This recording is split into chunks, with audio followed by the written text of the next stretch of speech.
Grand Rising to all of you all in the audience, and to you, Brother Carl Nelson. Thank you for having us on.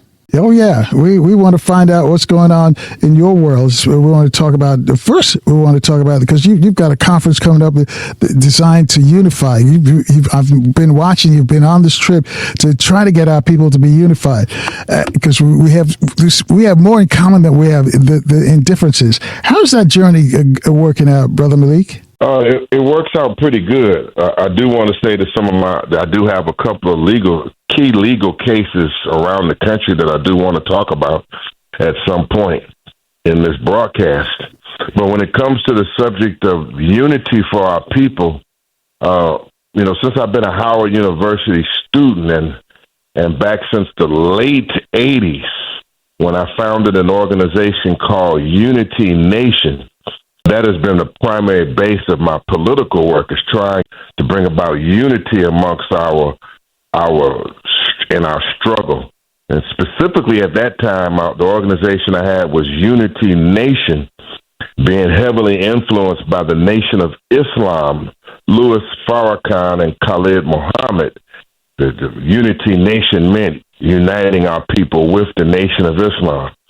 The things are a little bit different or have evolved today, but on this Savior's Day weekend or period, I would say, Savior's Day weekend and this period of time where the Nation of Islam founding and fathers are honored, then we're happy to continue that work as we are this week, this Thursday, we start a national tribute to the Honorable Elijah Muhammad, a national online conference designed to bring about unity around Elijah Muhammad's his program, which we believe is a solid remedy in this hour of rabid white supremacy and racism.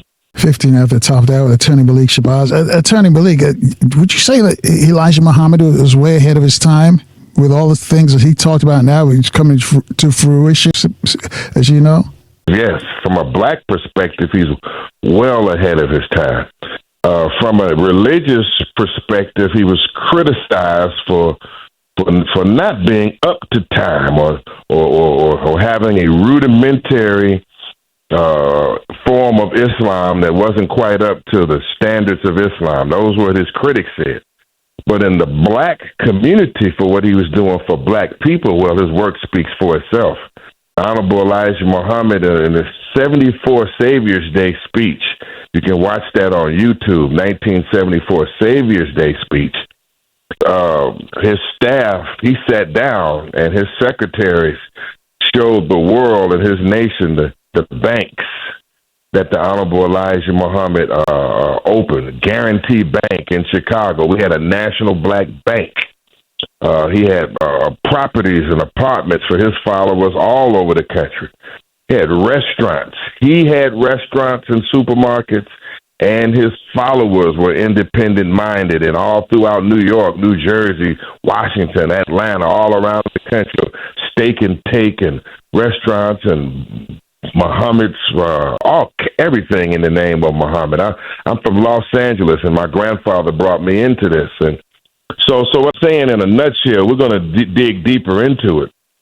But he was an absolute pioneer and ahead of his time when it comes to black economics, self-sufficiency, independence, as well as other pioneering efforts, as Brother Dick Gregory would say, in terms of diet, cleaning our people up, and getting them out of the worst dredges in society and raising them up to be clean examples of our people.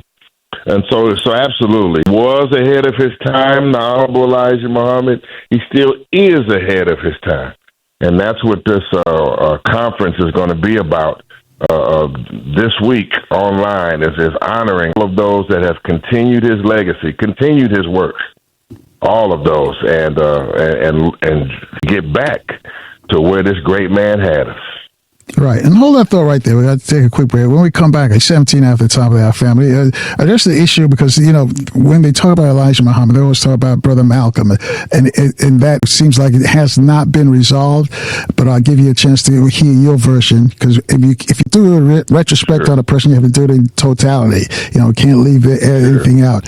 18 after the top of the hour. We'll take the quick break. We'll come back with Attorney Malik Shabazz. You want to join this discussion, family? Reach out to us at 800-450-7876, and we'll take your phone calls next. And Grand Rising family, thanks for starting your week with us. We'll have the founder of the Black Lawyers for Justice, Attorney Malik Shabazz, with us this morning. And we're discussing a tribute to Elijah Muhammad. And we talked about, this tribute. Of course, you got to touch on all subjects. And one touchy subject, Brother Malik, is with Brother Malcolm. Do you get into that? Yes, I can. It's a very important subject, and rightfully so, because these two men are some of the greatest men that have ever amongst our people. I speak of the most honorable Elijah Muhammad, and I speak of the honored minister Malcolm X. And it seemed to be some kind of ironic. It was February the 21st. It was just passed, and as we come past February 21st, that's the date of Malcolm's assassination. It's right on the day of Savior's Day weekend. We know this from many perspectives. Many young revolutionaries and soldiers and persons like myself who came through Howard University and others. Well, Malcolm X into consciousness and into blackness. We came into Howard University reading Malcolm X Speaks and the 4 speeches by Malcolm X, the autobiography of Malcolm X. So we went and we got into learning about black through Minister Malcolm X. And later on, we got more of the religious aspect and learned about the Honorable Elijah Muhammad and his representative, Louis Farrakhan, who in the late 80s or in the mid-80s was really caught fire. And then later on, we got more of him as students. We learned from it from that perspective. From another perspective, we understand Max, from walking through the journey and the sojourn of a man we consider to be a modern Malcolm X, a black Muslim militant by the name of Khalid Muhammad.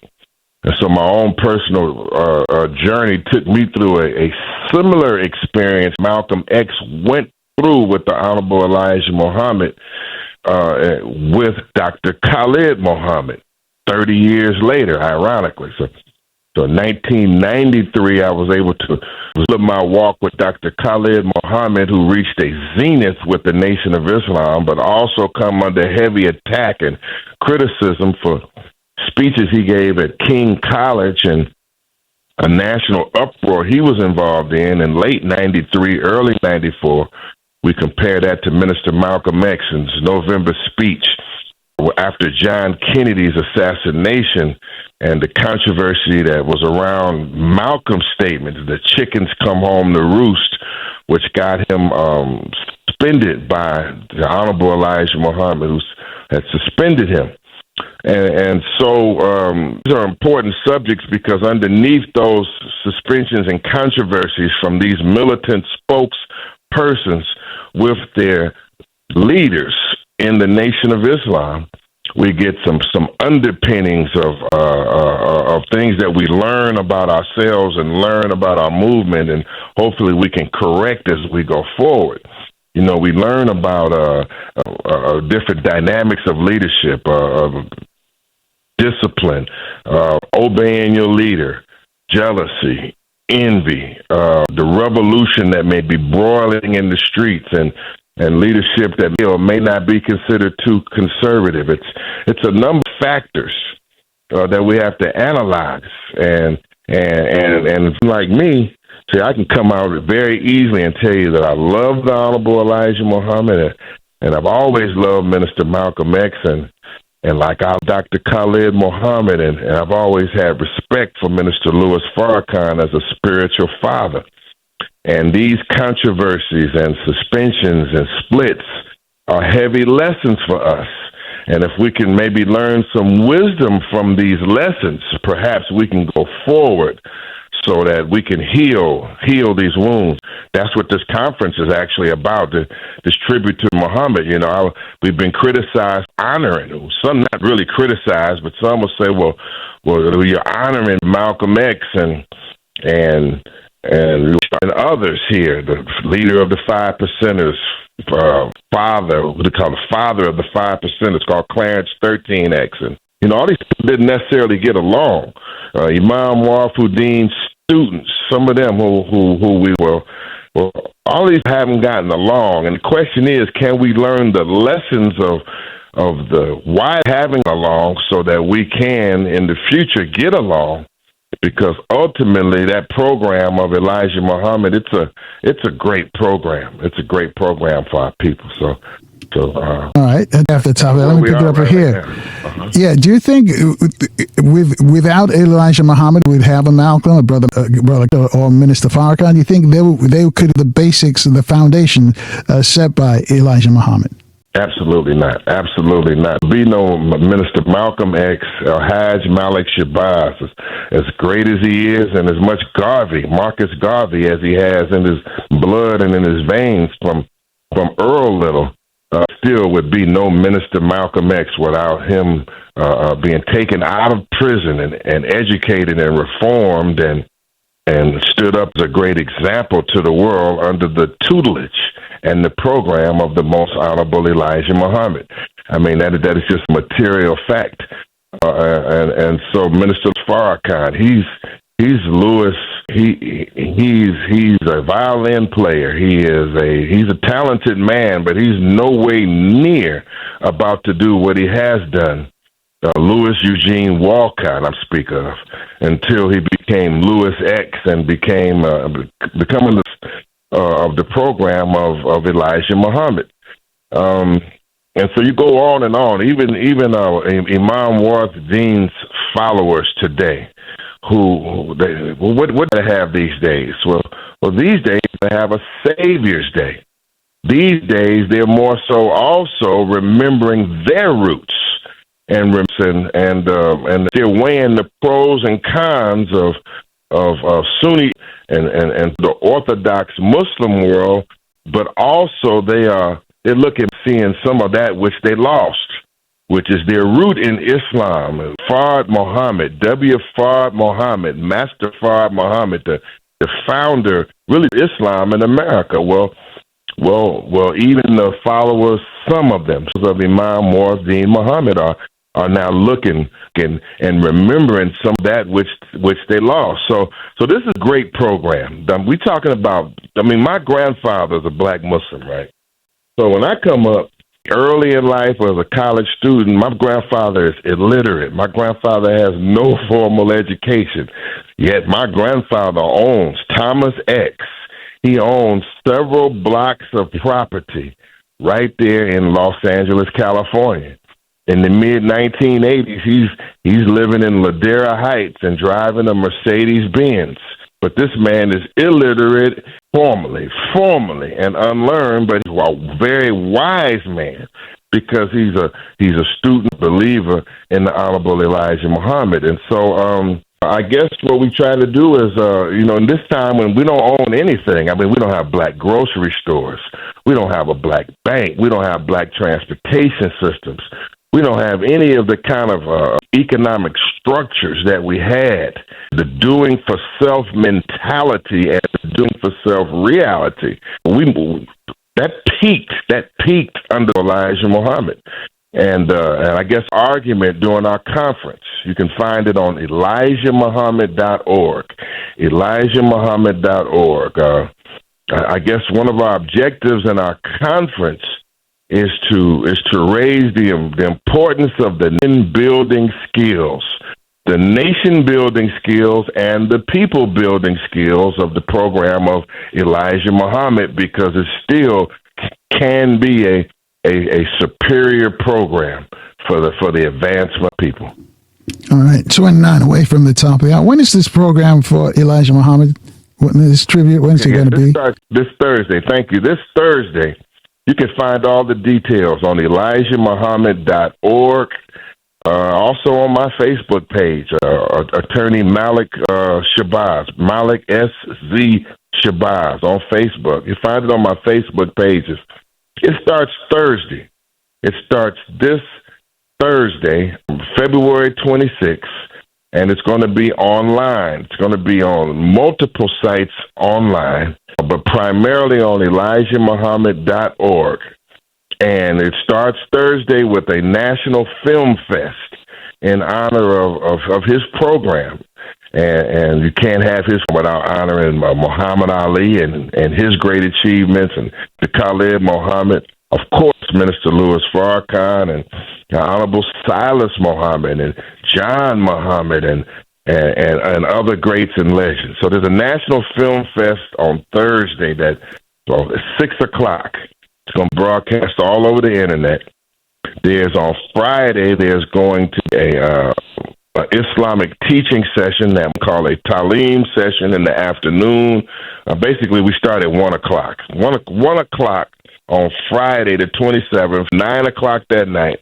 There will be sessions on Islamic teachings, meaning persons that have gone on to embrace what they call Orthodox Islam. But they're going to be talking about the legacy of the Honorable Elijah Muhammad. In the afternoon, there's going to be young people who are doing great things that are from the family and the lineage of the students of the Honorable Elijah Muhammad. And at night, it's going to be all about Muhammad's economic program. Well, what are the black Muslims or any black Muslims doing today economically today? And on Saturday, the main day, there's going to be several sessions. On Saturday the 28th, there's a deliberative dialogue.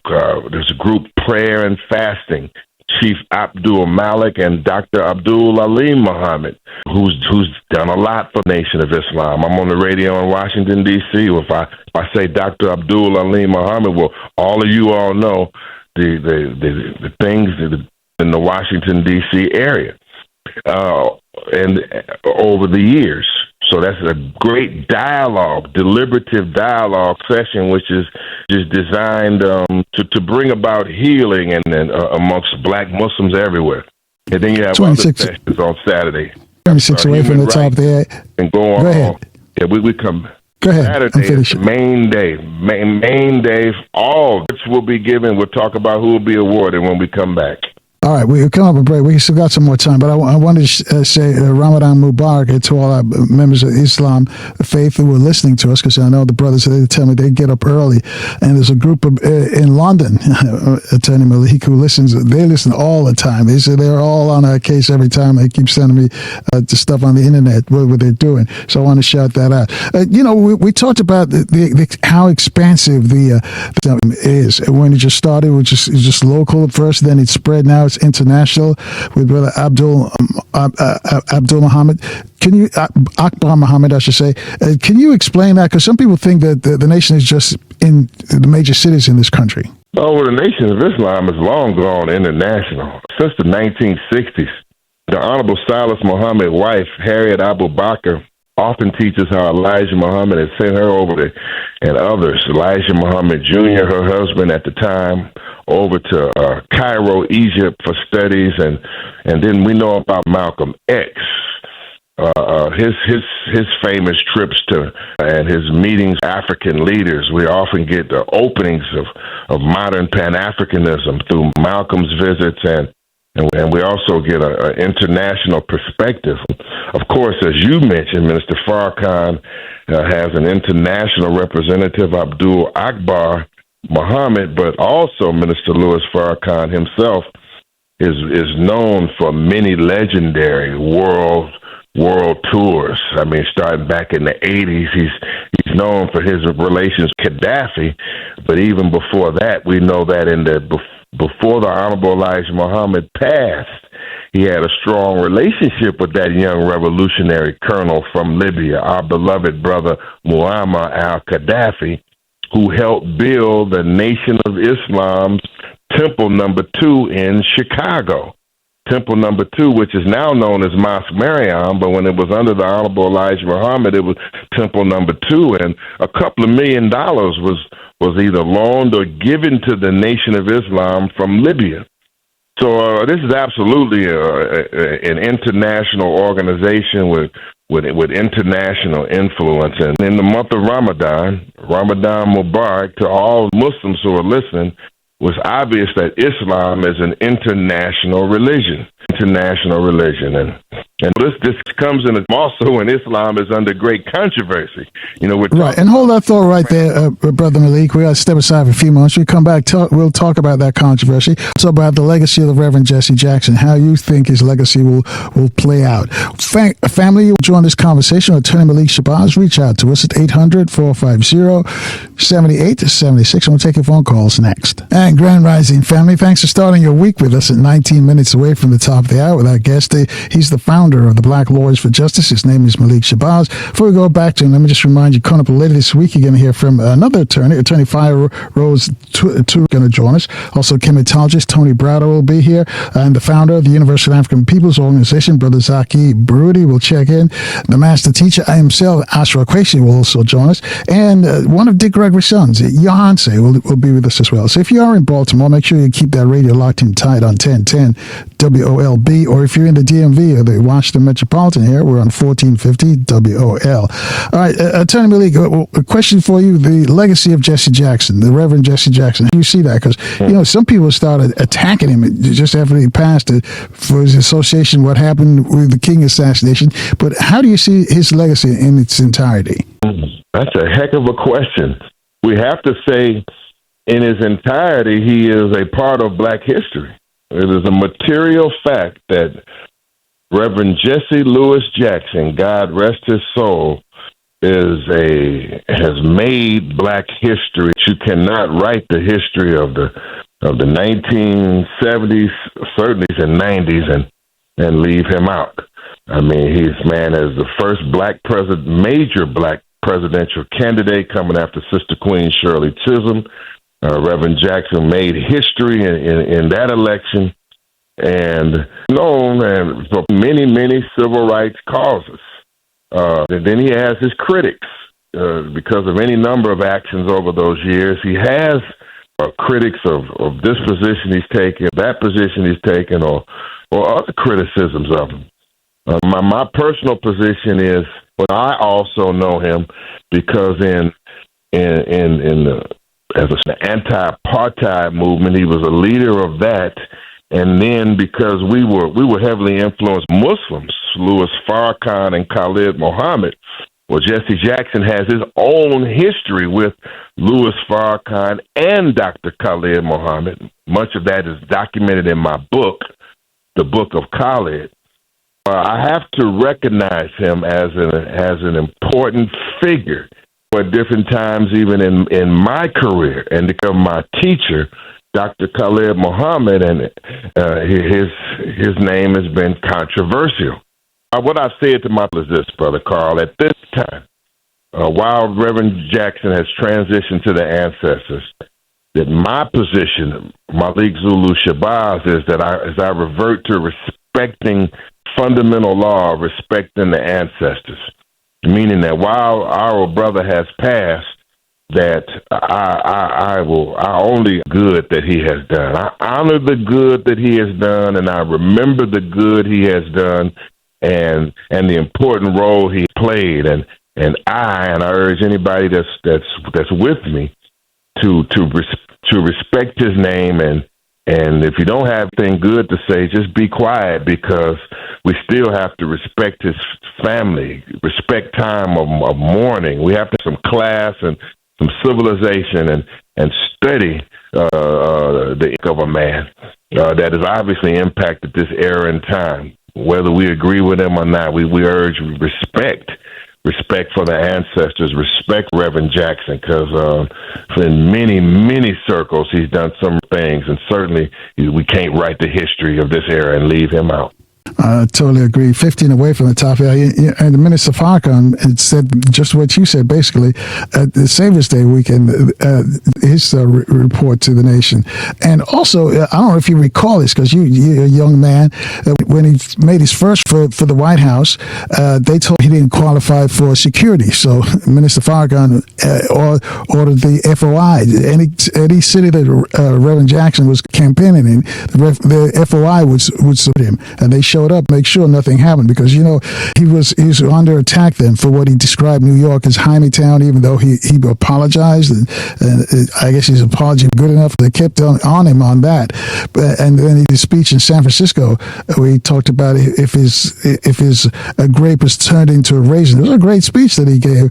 But again, what I'm trying to tell you, Brother Malik, I don't know if I know you were around. You may have been in high school at the time, but the nation protected Reverend Jesse Jackson on that first run, because the government claimed he didn't qualify, for security. It was deeper than that. I mean, not only did he receive FOI protection, but Minister Louis Farrakhan was actually in the Reverend Jackson. He was what you would call a surrogate spokesman. I mean, in the years of 1983 and others, he was preaching for Jesse Jackson for presidency, and he actually got the black Muslims that were under his leadership to vote for the first time. And then we all know that in 1984, that situation kind of fell apart because Jesse Jackson and his Town remarks, and then his association with Louis Farrakhan and Louis Farrakhan's remarks, and which at that time were considered incendiary, and Reverend Jackson did formally repudiate Minister Louis Farrakhan, and that was big. It went on to have their own relations, but we must say that also, even though there was good ups and downs between Jackson and Minister Louis Farrakhan, but then you look at their history. You say, well, here's Reverend Jackson. He's speaking at the Million Man March, and I was there at the Millions More movement. So I think their relationship, despite the disappointments or contradictions in it, their relationship, Minister Farrakhan and Jesse Jackson, seems to have retained a good relationship over the years. And I would opinion that Minister Louis Farrakhan was not too stung by Jesse Jackson's repudiations or associations, because they're part of his history and his rise, and so he's Minister to that. And we also want to say that it was good to see Minister Louis Farrakhan at 92 years old appear at his Savior's Day yesterday, and that was a touching moment. So respect to both of these men in this hour. So true, and again, and they were close. I don't have that when if that even tarnished their relationship, but they were very close friends.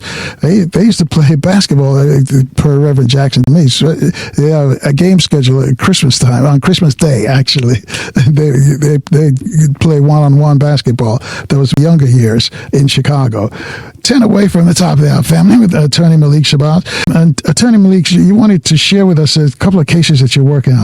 Yeah, absolutely. Before we talk about other subjects, I do want to say if there's 3 cases or 4 cases that I'm working on, and they might be listening now, you all have watched on the news in Washington, D.C. about the hot sauce case with the disabled student, about the teacher at Nile Elementary who disciplined an autistic, nonverbal child who's the son of Miss Griggs' client, and her son was disciplined by a teacher's aide, took some hot sauce and put it on her fingers and stuck it down the throat of of Miss Griggs' son.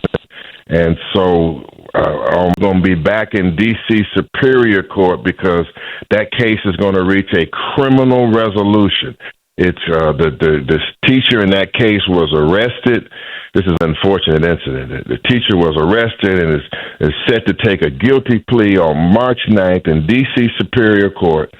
And then I want to just let you know that Attorney Shabazz continues to represent the mother and the family, and we represent disabled children and minors, and that a minor and a child who's unable to speak, or any child, but especially one that is autistic and unable to speak, should absolutely not be either assaulted or having teachers use such radical tactics, taking hot sauce and forcing it down the mouth of a student to deal with that. There's a number of trained ways that you treat disabled or children with disabilities, and that is to be tolerated. So we in that case on March 9th, if you want to join us in D.C. Superior Court, I'll be there. There's a news conference afterwards. I fight for the needs of disabled children in our community. They're to all others. We have. Well, let me jump in and ask you this question before you move on that particular case. Do we know if the teacher in question, was she black? I mean, now that it makes a difference because obviously there was abuse. But was it a sister who was trying to do this on this? The teacher was black. Unfortunately, sadly, the teacher's aide was black.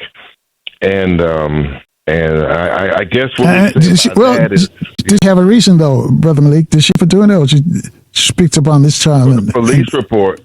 So she was caught by the teacher in her classroom, by the actual teacher doing this. And so when the police interviewed her, and the records say that her defense for it was that, quote, he deserved it. He deserved it. So wow. That's unfortunate. And you have to, when you're dealing with persons and children, or all persons that have disabilities, you have to have trained staff.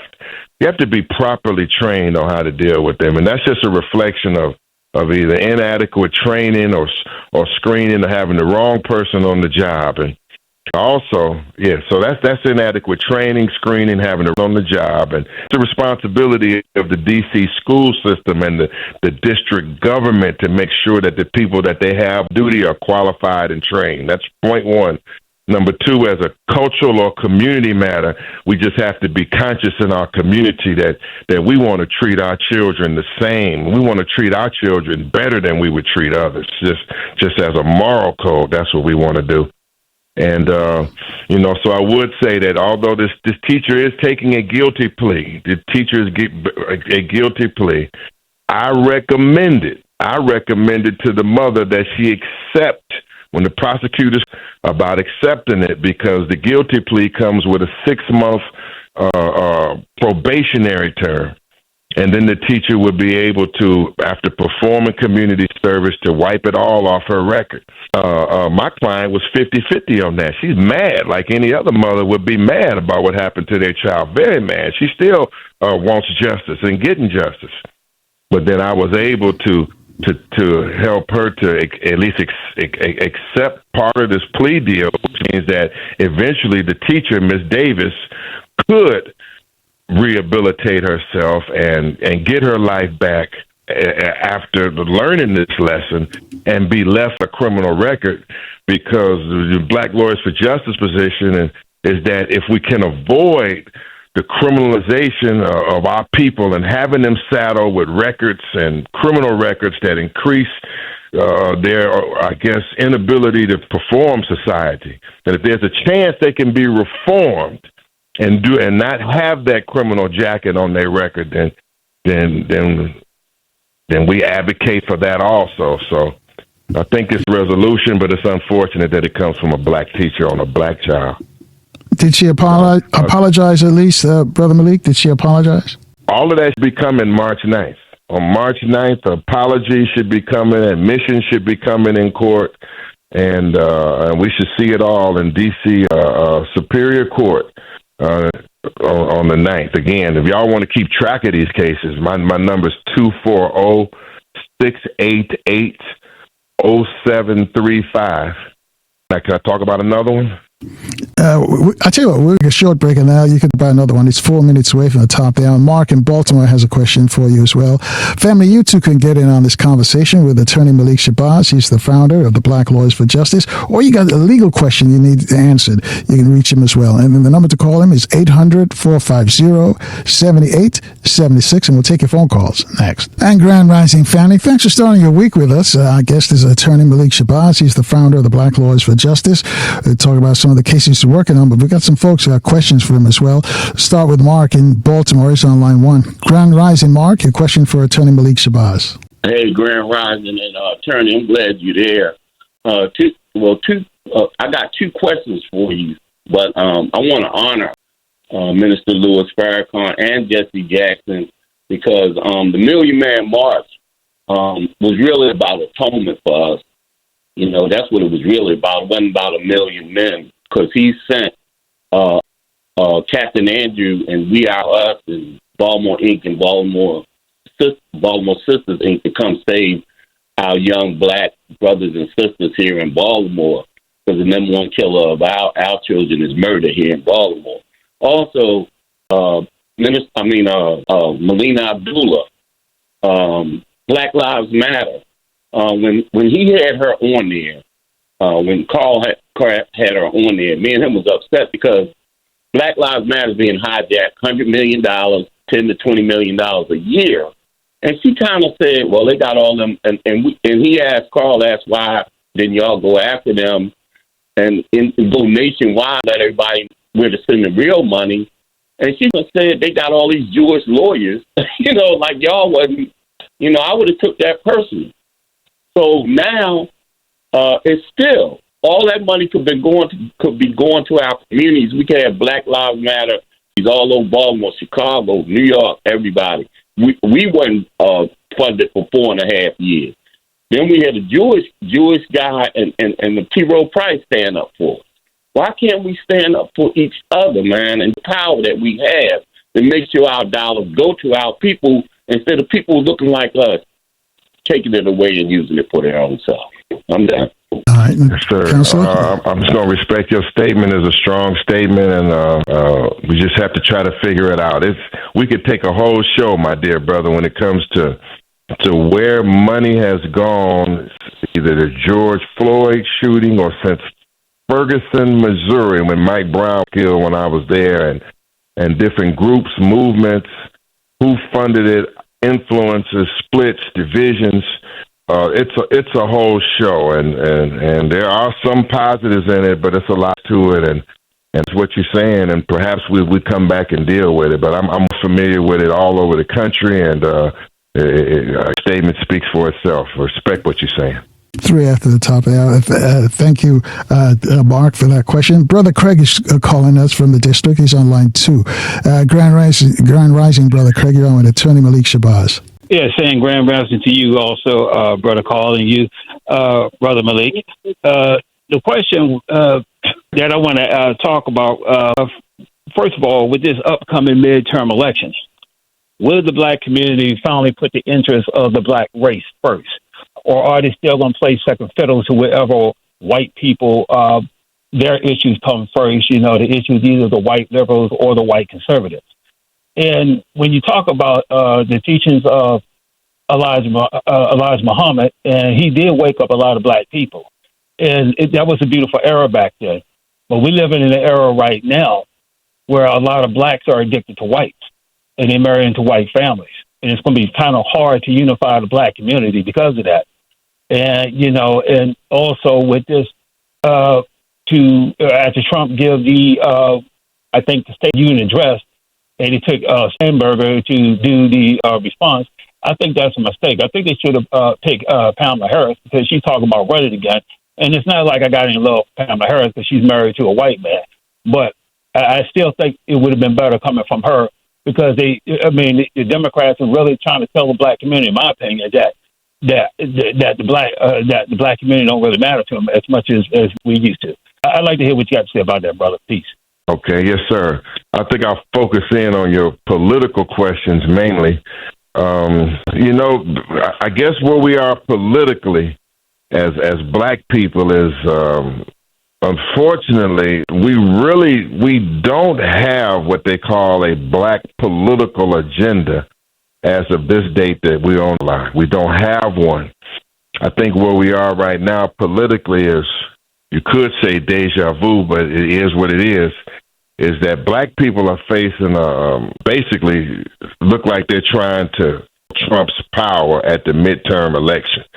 That would be the main political effort. And that's not necessarily a black agenda. That's either a common sense agenda or a Democratic agenda, because even those that don't want anything to do with the Democratic Party or not fans of the Democratic Party, I mean, they are still for cutting Donald Trump's agenda. I'm not a Democrat at all, and I look forward to his power being cut. So I think what's going on here is that most people are hoping that he loses his super majority, meaning controlling the House, the Senate, and Supreme Court, another subject. Hoping that this wild man, this international criminal barbarian, and that somehow or another somebody can put some brakes on what I think where the politics are right now. Now we should have, at this point, a black political agenda. We should have a congressional black caucus that we recognize that's going bad for us. We could be playing playing the interest of people as leverage in this. All of that's possible, but it just simply has not come about. I mean, you got Jasmine Crockett doing her thing. I mean, I respect her, but I can't necessarily say that she is working on a national black agenda. I'm not criticizing the system. I'm just saying I'm looking at the best we got, according to what they say. Hakeem Jeffries, well, he's a House Minority Leader, but he's got his own set of contradictions. You know that. So I don't want to be just press despair right now. I just say that right now we don't have a strong political agenda. I mean, you have Jackson. He used to kind of represent that. He's leaving off of the scene. Reverend Al Sharpton was a Democratic advocate at this point. So, I guess the best thing to do is most people right now is just on the defensive, and somehow, some way, hoping that Donald Trump power get cut. And brother, that's the main thing I can say right now. Hoping we do better, and definitely hoping that Trump's former power is cut to do what he's doing. 8 after the top of the hour. Let's roll in. Leo Burrows is calling from Baltimore. He's on line 4. Grand Rising, Leo. You're on with attorney Malik Shabazz. Grand Rising, Brother Carl Nelson and attorney Malik Shabazz. I am wondering, I'm going to ask you to speculate, attorney Shabazz. COINTELPRO, whether by another name or not, seems to be alive and well. To what extent do you see COINTELPRO's operations today and yesterday as indicative of the divisions that we have, not just with the Nation of Islam, but with organizations operating within our communities? We mean well, we love each other, we say, and some of us are very sincere in that regard. But it just seems to me that money is being expended by the white establishment to keep us divided. What do you think? My brother, I agree with what I agree and also dissent. You make an important statement, but the essence of what you said is the white establishment is investing an enormous amount of resources to keep us divided by way of such programs as the counterintelligence program of the U.S. government. Historically, that's been true, but I really don't know if it's true today. I don't know whether black people are doing enough, are strong enough, are rising up enough, as we did in the 1960s or the 1970s, to merit such large-scale either funding or attention by the government. Now we have a government that is certainly seeks to oppress its political opponents. We agree on that. That Donald Trump's political opponents and he's actively moving to suppress movements that oppose his agenda. That is true. But I don't know if it's specifically targeted at black leadership right now, because I don't see the black movement as being either as strong or threatening or rebellious enough as it has been in the past. Nor, being honest, my dear brother, will I say that either COINTELPRO or anything that the white man is doing would outweigh what we're doing to ourselves in our own movements. We have the disputes on some of the issues, like the ones that I went over in the Black Muslim movement. And I could speak from experience in the Black Panther movement. You know, the splits, the divisions, even the internal assassinations. You know, Malcolm was assassinated.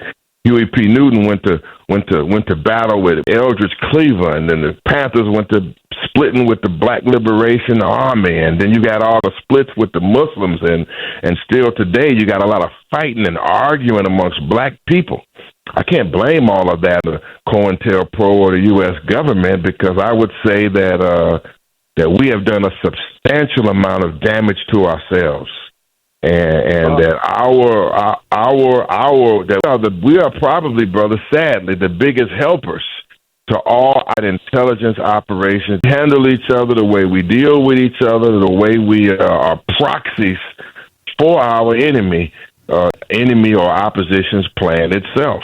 So I think in 2026, we can't just say that it's COINTEL, that it's just. It still exists. But still, we cannot say in 2026 that we are not the main issue, the main reason why we are divided.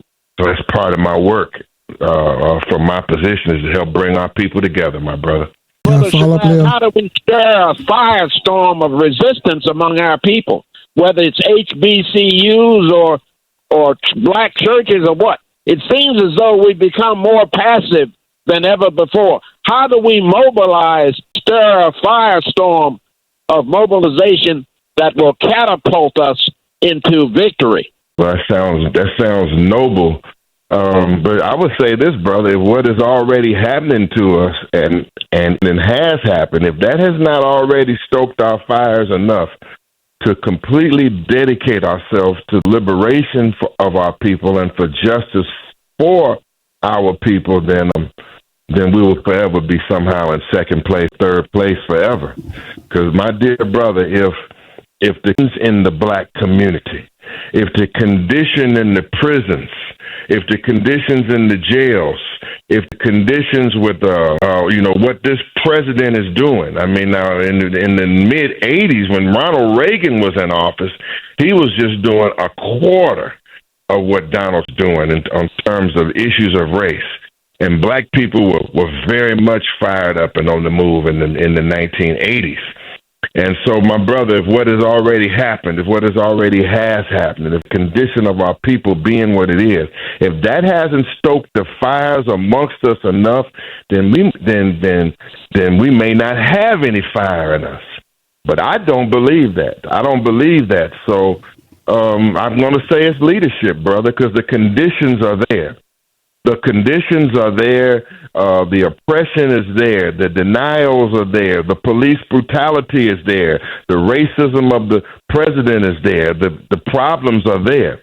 The question is what kind of leadership do we have right now to marshal anger, discontent into a constructive program of action? Then facing that, you're facing a loss in leadership. Reverend Jackson's gone. Minister Louis Farrakhan, very much up in age, and is not the Farrakhan that we used to have. What is the future of the Nation of Islam? Big question on the table. What is the future of the civil rights movement? Big question on the table. Black Lives Matter look strong for a minute now, since splits and a bunch of arguing. And so the question is there a black leadership with any sort of unity, strength, and power that could marshal this anger and discontent into various constructive plans of action, brother. Questions open on the table. Your brother, Attorney Malik Shabazz, head of Black Lawyers for Justice and a veteran in this movement, I can pledge that I'm giving it my all and doing my part. My part. Okay, so tactically, I'm situated as an attorney. Before I go further, I want to give shout out to the family of Malik L. Carter, who's on the line. Malik Carter, he's died in Lee Penitentiary in Virginia.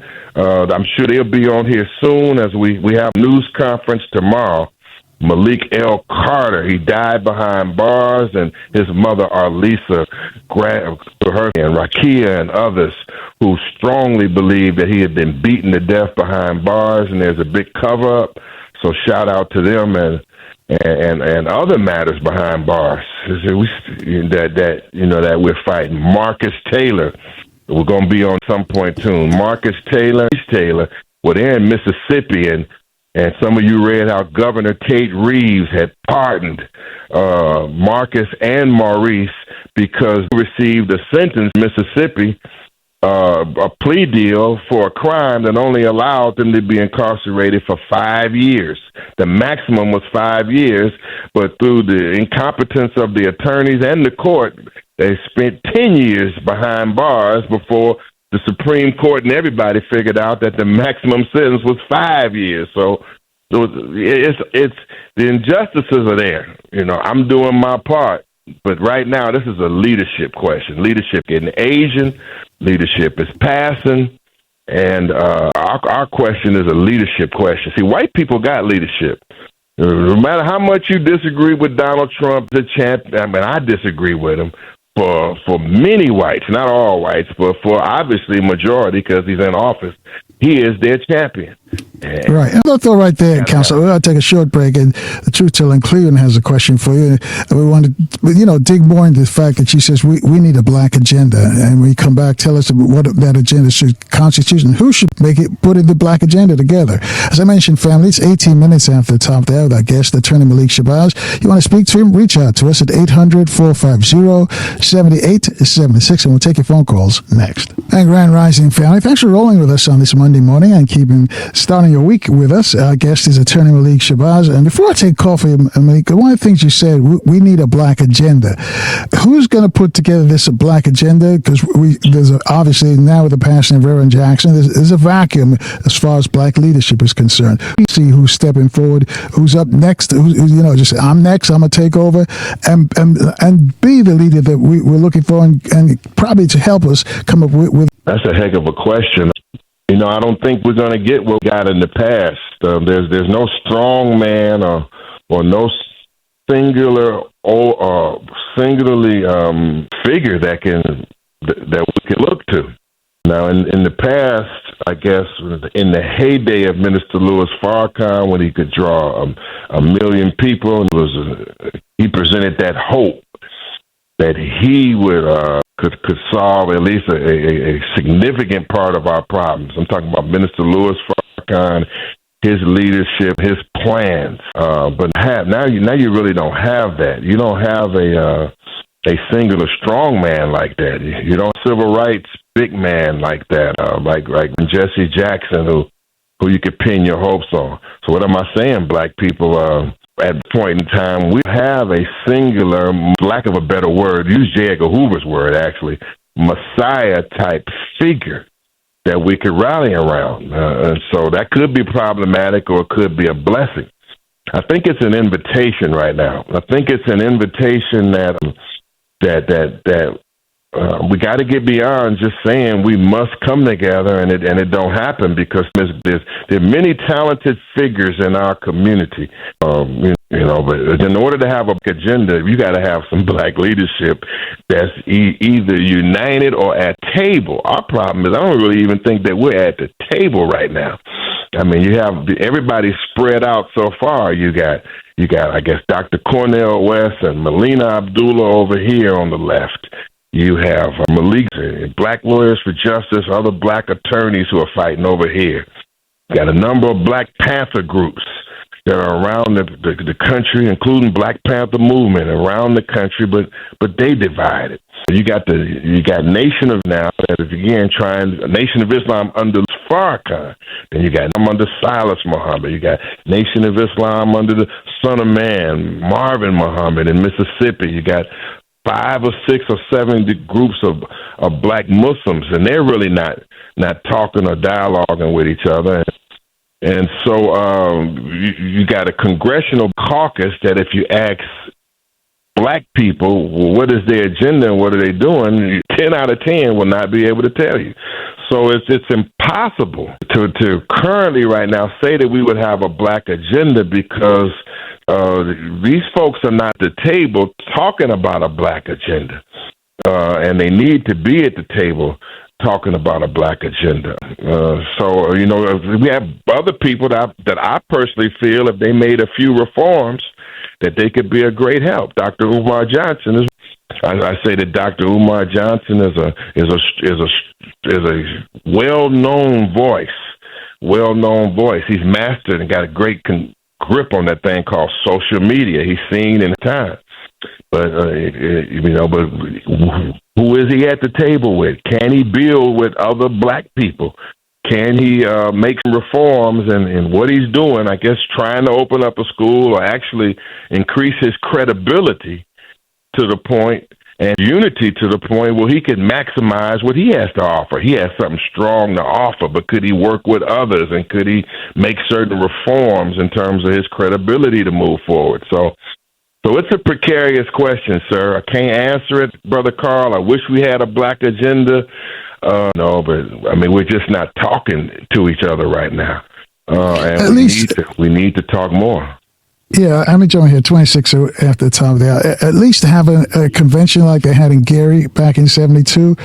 Out of that convention, a lot of Black mayors were born out of that convention.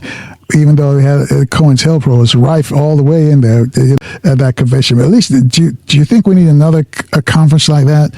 Absolutely. I mean, we need that kind of effort. You speak of the Black Political Convention in Gary. Needed. I guess the question there would be the foundation land. So your foundation land. You're well respected and connected to a number of parties, Brother Carl, that are key to this equation. I'm connected to a number of parties that are key to this equation. Now the question is maybe could 10 of us or 20 of us and the people that we connected to something like off together. I'm sure. I believe we could.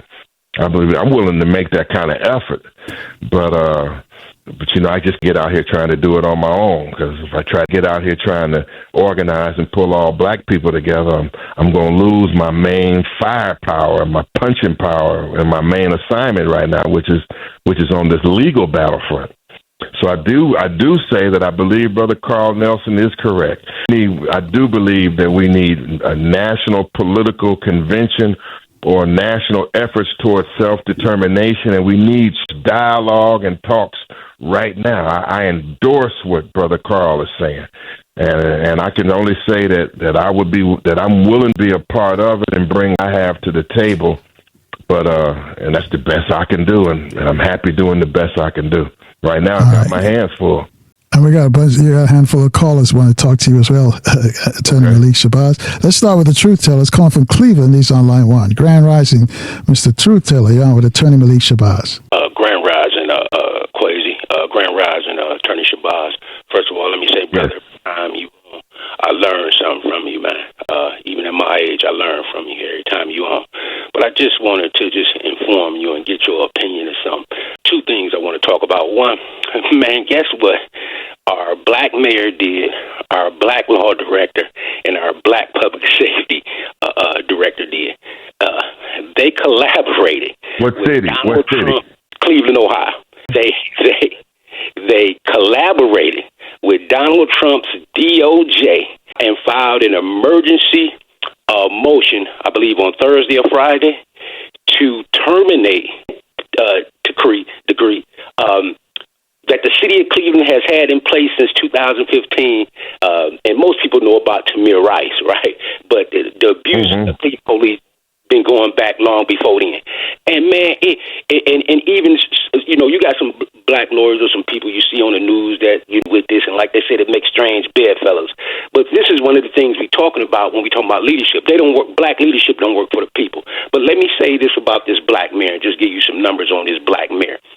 In my ward, we have 18,100 registered voters, approximately. Now, this is just my ward, right? 18,100 registered voters. In this last November election for mayor, for some judges and a few other issues, guess how many people came out to vote from my ward?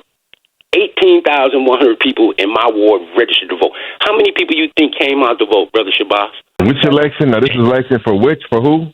This was the election that just happened in November. This was the local election for the mayor, for some whole of city election. Let me guess. 20%. 11%, man. 11% people, man, came out. 2,100, 2,000 people, man. You understand? That's because the people are disengaged. I was walking back from the store one day, and I bumped into a sister. She had some signs in front of her house. We talked for a minute, and we agreed that, you know, the judges are corrupted. We know the corruption here. And so that's a glimpse into that black people, man, and I think it's indicative around the country, but black folks are disengaged with this process because we see, man, there's a divide in our community on race, on economics, on all of that. Black folks got to deal with problems before they keep talking about these white folks. And that's what y'all are talking about today, man. It's crazy, man, because you know what? Attorney Shabazz, I told you, man, I'm going to law school. That's what I've been up studying last night because I'm trying to finish my other stuff so I can get where I need to be. I want to participate with what you do in the legal fight. But that's the problem, Attorney Shabazz.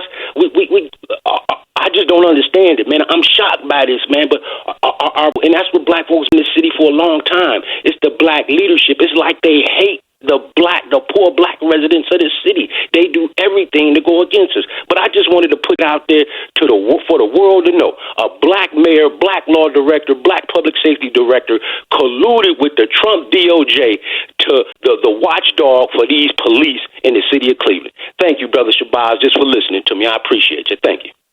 Thank you so much, dear brother. And again, I want to help you to become an attorney. So if you may have talked before, but it's got internships available at Black Lawyers for Sin. And again, you can text 240-688-0735. 240-688-0735. I'm happy you stopped by my office on New Hampshire Avenue, and we can chop it up. On the consent decrees, and a quick word, I'm sad that happened in Cleveland. For the audience, a consent decree is when the city and its police department reaches an agreement with the Department of Justice to make a certain amount of legally mandated reforms in the police department as a result of having found deficient in their operations, when found either to be unconstitutionally operating or just in bad standing. What happened was, it's like Kristen Clark, who had a great whip before she got put out, civil rights leader, division leader of DOJ. Well, Kristen Clark's not there. You got a completely different civil rights department, completely different DOJ. They rolled back the agreements in Cleveland. They rolled them back in Minneapolis. They tried to roll it back in Rankin County, Mississippi. However, we are here to say that it wasn't a consent decree, but the Department of Justice investigation continues into Rankin County, Mississippi, where some clients came from. It's rollbacks everywhere, and you speak to the point of our collaboration and consent to rollbacks, which speaks to the fact that people are not voting and coming out strong because they don't feel like they have candidates that are stepping up strong and uncompromising for them. This is where black leadership is missing. This is where Donald Trump and the MAGA is rising, because as offensive as they might be to people that don't like them, they're speaking strongly, in many senses, radically, from a white perspective, radically to their base. And what they have done is fired up their base and fired up their movement by being white, uncompromising for their people. And we don't have that on our end. We don't have black people, elected officials, and leadership that will take risks, that will speak up, that will oppose the establishment, that will fire people up to come out and vote. This is what we're lacking, but this is also the chance for young people and a new generation of black people who working in this system with all the constraints it has. Still, there's much room for new movements, black political parties, black political candidates and efforts, but they must be stronger and they must be uncompromising if they're going to draw black people's attention. I mean, that's why black people liked Farrakhan, Minister Farrakhan at his heyday, because he was to be uncompromising. At least those that respected Jesse Jackson at his heyday, they considered him to be one that's shaking up the system. I mean, you really don't even have black politicians that are even approaching the strength of Jesse Jackson today. I mean, that's sad, but I believe it'll get better. I believe it's going to get better. We go on to the next call. All right, we're going to step aside for a few moments. 24 away from the top there. I got a bunch of folks who want to speak with you, Attorney Malik Shabazz. If you're out there and you want to join the conversation, just reach out to us. Our telephone number is simple. It's 800-450-7876, and we'll take your phone calls next. And Grand Rising family, thanks for staying with us on this Monday morning. Thanks for starting your week with us. Our guest is Attorney Malik Shabazz. He's the founder of the Black Lawyers for Justice. Before we go back to him, let me just remind you, coming up later this week, you're going to hear from another attorney, Attorney Fire Rose Torre will be with us. Also, chematologist Tony Browder, and the founder of the Universal African Peoples Organization, Zaki Baruti, will be here. The master teacher himself, Brother Ashra Kwesi, and also one of Dick Gregory's sons, Johansi Gregory, will join us as well. So if you are in Baltimore, make sure you keep that radio locked in real tight to 1010 WOLB, or if you're in the DMV, we're on 1450 WOL. All right, Attorney Malik, that's a bunch of folks who want to talk to you. Let's start with Brother Carlos. He's online too. He's in Waldorf. Grand Rising, Brother Carlos. Grand Rising, and thank you, Brother Shabazz, for your eloquent analysis. Brother Shabazz, I am amazed at how naive some of our people are. How we can forge a black agenda at this stage of the game when we have a monster in the White House such as Donald J. Trump. And that we should be focused on getting him out. And with the money that's involved that Trump him today, the only thing that we can do is to get our people out to vote and vote Democratic this time around. I'm going to say it, Democratic this time around. You realize that the Jewish people have put hundreds of millions of dollars behind Trump, Marion Adelson and others, and the tech billionaires have put hundreds of millions of dollars behind Trump, and we don't have the money. So it's prosperous to me for us to even think that we can marshal that kind of support money-wise to get that man out of the White House, and we've got to get him out of there, to save ourselves. Okay. What do you think, my dear brother? I believe he has to be out. I mean, he's absolutely a tyrant, and he's dangerous. Don't look like we'll talk about it today, but I'm predicting within 7 days the United States government, under the leadership of Donald Trump, is going to launch a military attack on Iraq, and that they're going to try to specifically kill the leader, the Ayatollah Khomeini, and his son. That's my intelligence reading at this hour, that there will be a military attack from those aircraft carriers and other planes and one half the U.S. Air Force.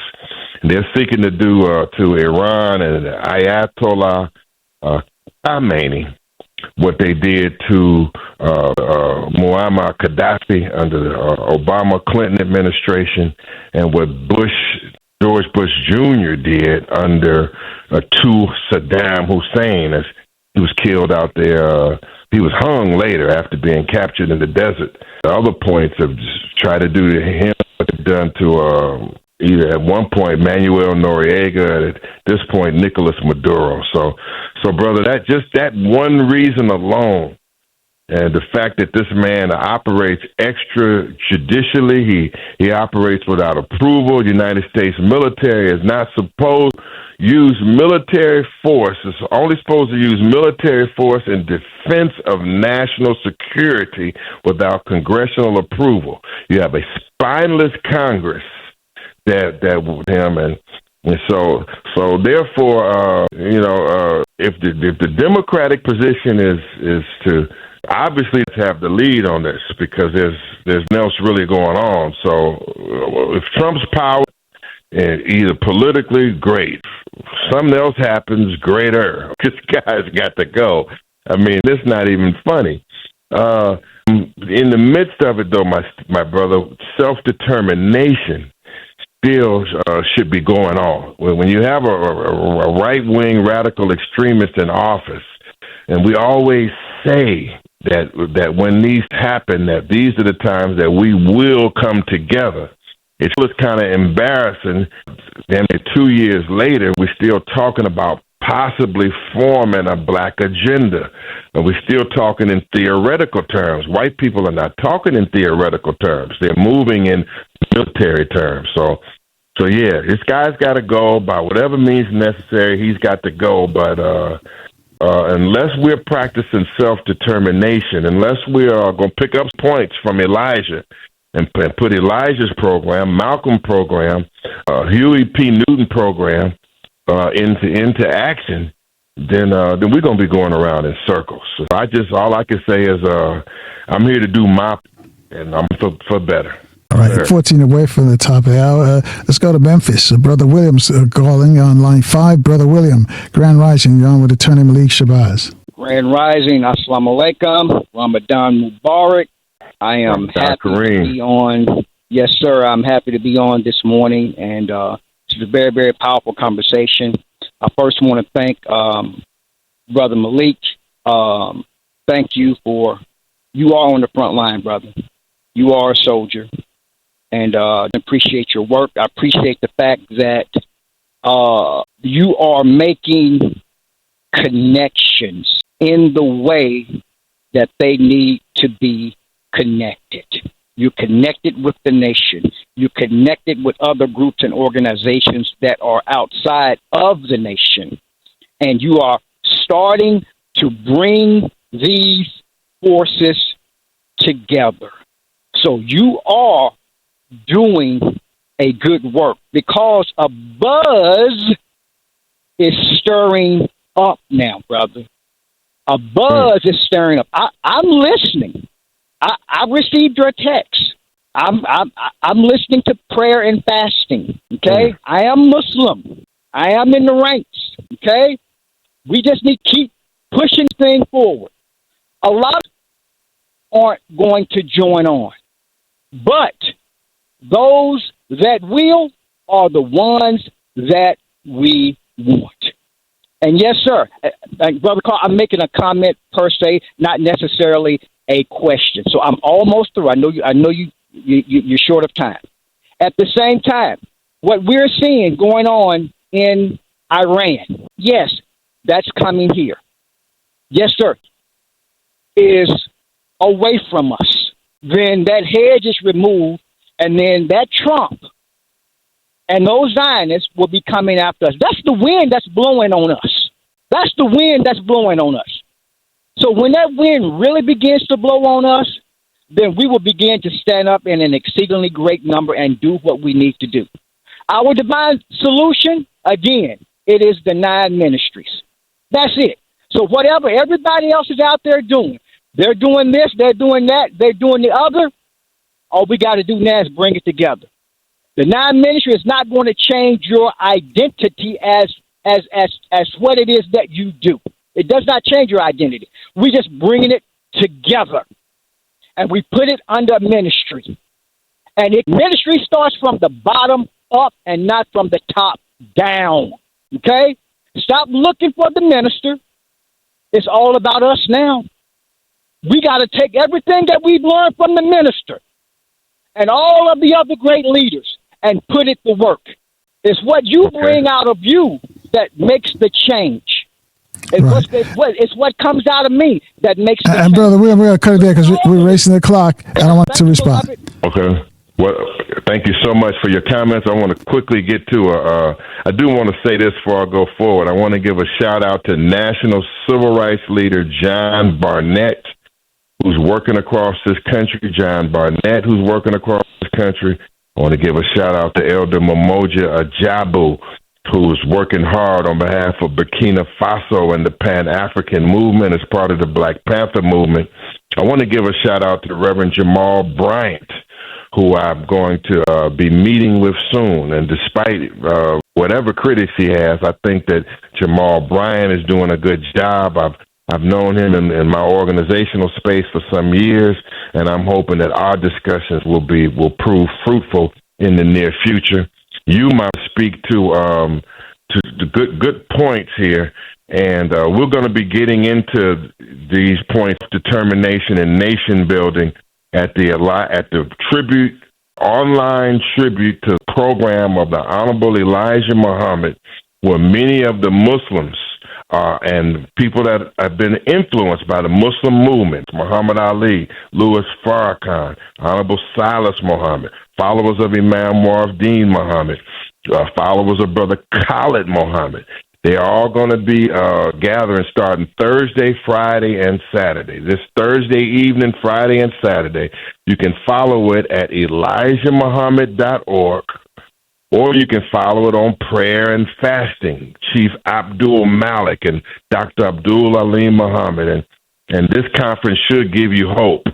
So what my brother speaks of in a word, what he's speaking of, Brother Carl, is we must have a national ministry of economics, that we have a national ministry of justice, that we must have a national ministry of health, and that some structure or process must take place where the best of our minds and fields are actively and above our people. And I believe you'll see some signs out of that. We need a national ministry of justice, a national ministry of health, a national ministry of economics. We need a process that we're getting to where we have to go.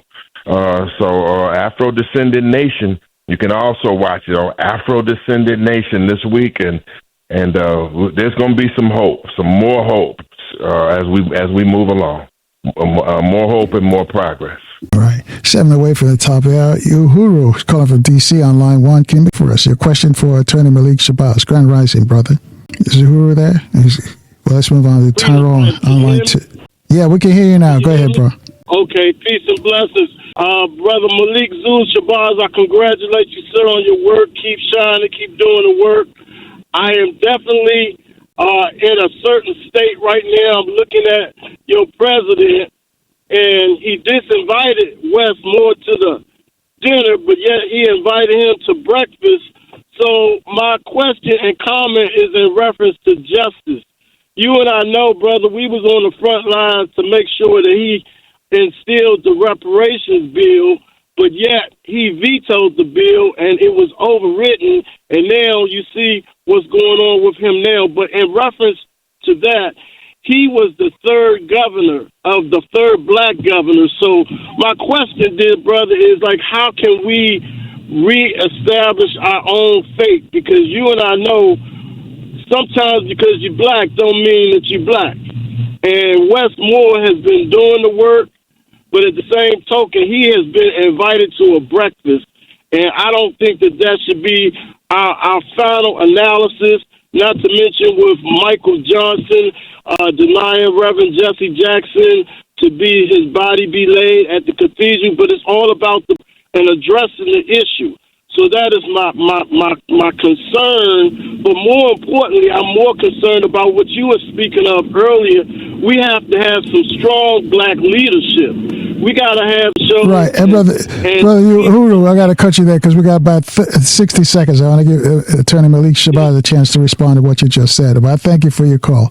Okay, sir. Counselor? Brother Uhuru, Minister Hunter, we honor you and everything you said, brother, and straight ahead, and good luck to Governor Wes Moore. Elections in Maryland was overridden, and that's a victory for Maryland, and hopefully he learned something, and and still, hopefully he be stronger. He is stronger as we go to the future. We need him to be strong.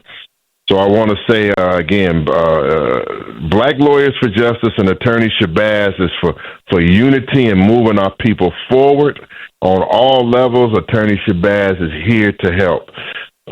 Specifically tomorrow at 1:00, you can watch online and Black Rights. Well, watch online on my Facebook page. Family of Malik L. Carter, who died in Lee Penitentiary in Pennington, Virginia. That news conference and his family, you'll see that at 1:00 tomorrow. Again, on March 9th, the hot sauce where the teacher abused the disabled student at Norwood Elementary. That's my case, and that's March 9th in Superior Court.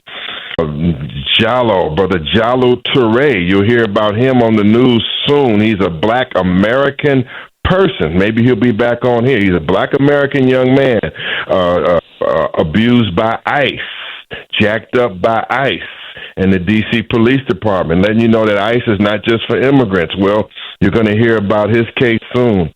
And our text is 240-688-0735. I'm looking for interns. And also, we will evaluate your cases if you send this there. And also, we're doing some really strong things in the personal injury department.